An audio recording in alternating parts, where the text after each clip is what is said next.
Hello दोस्तों, आज जो मैं आपको कहानी सुनाने जा रही हूँ ये कहानी है डायन ने की चांद की चोरी की। तो चलिए दोस्तों देखते हैं चांद की चोरी की कहानी।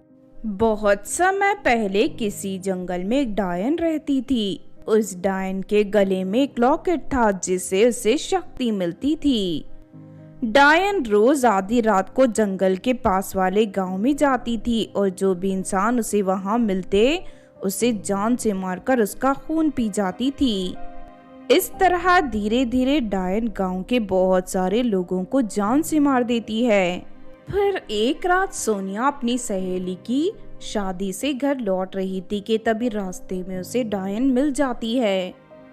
डायन का डरावना रूप देख सोनिया डर से थर थर कांपने लगती है। अरे मर गई रे, इतनी खतरनाक डायन कहाँ से आ गई? आज रात मैं तुझे मार कर तेरा खून पी लूंगी। नहीं नहीं, मुझे छोड़ दो, आखिर मैंने तुम्हारा क्या बिगाड़ा है, मुझे जाने दो। अपनी बकवास बंद कर लड़की और मरने के लिए तैयार हो जा। उसके बाद डायन के लॉकेट से एक बड़ा सा चाकू बाहर निकलता है। डायन उस चाकू से सोनिया का गला काटकर उसका खून पी जाती है और उसकी लाश को गांव के चौराहे पर फेंककर चली जाती है। अगली सुबह सोनिया की लाश देख सभी गांव वाले घबरा जाते हैं। लगता है हमारे गांव पर किसी खतरनाक चुड़ैल की नजर पड़ गई है जो लोगों को जान से मार रही है। अब तो मुझे घर से बाहर निकलने में भी डर लग रहा है। शाम होते ही मैं अपने घर के सारी खिड़की दरवाजे बंद कर लेती हूँ। पूरे गांव वालों का यही हाल है, यहाँ तक के डर के मारे लोगों ने काम पर जाना भी बंद कर दिया है।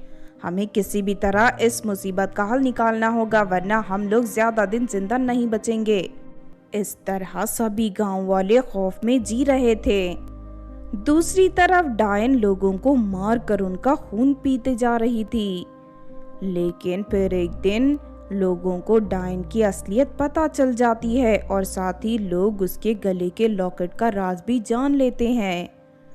उसके बाद वो सभी लोग डायन को पकड़ने के लिए गांव के अंदर आने वाले रास्ते में एक बड़ा गड्ढा खोदकर तैयार कर देते हैं और उस गड्ढे को घास फूस से ढक देते हैं। फिर करीब आधी रात को जैसे ही गांव में डायन दाखिल होती है कि तभी वो गड्ढे में गिर जाती है। उसके बाद सभी लोग डायन को चारों तरफ से घेर कर उसे डंडों से मारने लगते हैं। इस डायन की सारी शक्ति इसके लॉकेट में है, चलो जल्दी से इसके लॉकेट को तोड़कर आग में जला दो। उसके बाद एक आदमी डायन के गले से लॉकेट तोड़कर आग में डाल देता है। अरे नहीं, इन लोगों ने मेरे लॉकेट जला दिया, अब मैं इनका सामना नहीं कर सकती। इससे पहले कि ये लोग मुझे जान से मार दे, मुझे यहाँ से भाग जाना चाहिए। फिर किसी तरह अपने आप को बचाकर डायन वहाँ से भाग निकलती है। और हमने डायन का लॉकेट जला दिया है, लॉकेट के साथ उसकी सारी शक्तियाँ खत्म हो गई हैं, अब वो हमारा कुछ नहीं बिगाड़ सकती। इस तरह सभी गांव वाले राहत की सांस लेते हैं। लेकिन दूसरी तरफ डायन गांव वालों से बदला लेने की आग में जल रही थी। फिर एक दिन डायन सुंदर लड़की के रूप में तैयार होकर एक बड़े जादूगर के घर जाती है। अपने घर पर अचानक इतनी सुंदर लड़की को देख जादूगर हैरान रह जाता है। अरे तुम कौन हो और तुम्हें क्या चाहिए? मैं पास वाले गांव में रहती हूँ। मैं शहर से शॉपिंग करके अपनी गांव जा रही थी कि तभी जंगल में एक शेर ने मुझ पर हमला कर दिया और मैं बड़ी मुश्किल से अपनी जान बचाकर आई हूँ। अगर आप मुझे आज रात अपने घर पर ठहरने दो तो आपकी बड़ी मेहरबानी होगी। सुबह होते ही मैं अपने गांव लौट जाऊंगी। अगर ऐसी बात है तो तुम आज रात मेरे घर पर रुक सकती हो, मुझे कोई एतराज नहीं है। कल सुबह मैं तुम्हें तुम्हारे गांव पहुंचा दूंगा। इस तरह डायन उस जादूगर के घर में रुक जाती है। उसके बाद डायन जादूगर के सोने का इंतजार करने लगती है। जब जादूगर गहरी नींद में सोने लगता है तभी मौका देकर डायन उसके जादुई छड़ी और जादुई झाड़ू चुराकर वहां से भाग जाती है। उसके बाद डायन जादुई झाड़ू पर बैठकर आसमान में उड़ती हुई चांद के पास पहुंच जाती है और जादुई छड़ी की शक्ति से चांद का आकार छोटा बना देती है। फिर वो चांद को एक माला में बांधकर अपने गले में पहन लेती है। अब चांद की सारी शक्तियां मेरे कब्जे में है, इसके जरिए मैं कुछ भी कर सकती हूँ। सबसे पहले मैं उन गांव वालों को सबक सिखाऊंगी। उसके बाद डायन गांव में पहुंच जाती है और अपने गले में मौजूद चांद की शक्ति से लोगों के घरों में आग लगाना शुरू कर देती है।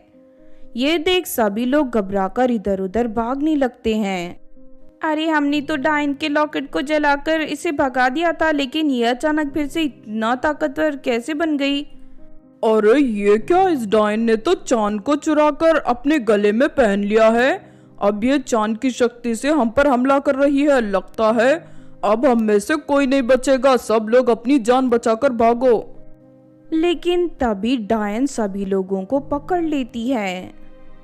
अब मैं एक साथ तुम सभी को मार कर तुम्हारा खून पी लूंगी। इतना कहकर डायन एक बहुत बड़ा बर्तन प्रकट कर देती है। ये तक सभी लोग घबराकर रोने लगते हैं, लेकिन तभी अचानक वहां जादूगर आ जाता है। जादूगर थैली से अपना जादुई तोता बाहर निकाल देता है। फिर अगले ही पल वो तोता विशाल रूप धारण कर लेता है और डायन पर हमला कर देता है। उसके बाद तोता डायन के गले में मौजूद चांद की माला को तोड़कर जादूगर को दे देता है। जादूगर फौरन माला से चांद को तोड़कर आसमान में उछाल देता है। उसके बाद चांद हवा में उड़ता हुआ अपनी जगह वापस पहुंच जाता है। आज से तेरा खेल खत्म डायन, अब तू जिंदा नहीं बचेगी। उसके बाद जादूगर का तोता अपनी चोंच से डायन पर हमला करके उसे बुरी तरह घायल कर देता है। उसके बाद सभी गांव वाले डायन को उठाकर जलती हुई आग में डाल देते हैं। अरे मर गई रे, कोई मुझे यहाँ से बाहर निकालो, मेरा पूरा शरीर जल रहा है। फिर थोड़ी ही देर में डायन जलकर राख हो जाती है। इस तरह उस दुष्ट डायन का अंत हो जाता है और सभी गांव वाले सुकून से अपनी जिंदगी जीने लगते हैं। तो आपने देखा दोस्तों चांद की चोरी की कहानी। इस कहानी से हमें ये सीख मिलती है कि बुराई चाहे जितनी भी ताकतवर हो, लेकिन एक ना एक दिन उसका अंत जरूर होता है। इसीलिए हमें कभी भी जिंदगी में बुरा काम नहीं करना चाहिए। अगर ये कहानी आपको अच्छी लगी हो तो ज़रूर लाइक करें और हमारे चैनल छोटू टीवी को सब्सक्राइब भी कर लें। और हाँ दोस्तों, हमें कमेंट करके ज़रूर बताना कि आपको कहानी कैसी लगी।